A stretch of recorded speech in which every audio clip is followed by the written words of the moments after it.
Hey everyone, welcome to my YouTube channel. Hope you're having an amazing day. If you want to know how to create a Facebook business page, then you can also check my other videos by just clicking on this I button.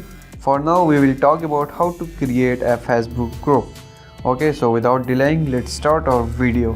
First of all, we will just open Facebook, and from here you have to go to these three lines. You can see an option of groups, just tap on it, and now at the top you are seeing a plus option. If you want to create a Facebook group, then you just have to click on this plus option.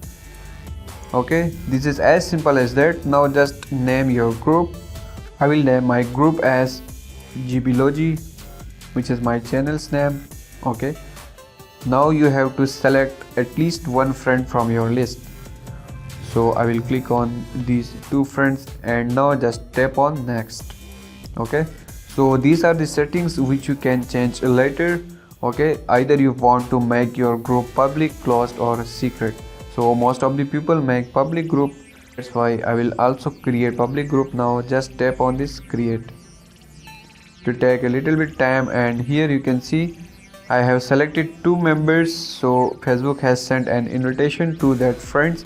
So our group has been created, and if you want to add your friends to your group, you just have to tap on this plus option and search for the friends which you want to add in your group. Okay, so that's all for now. Please subscribe to my channel for more videos.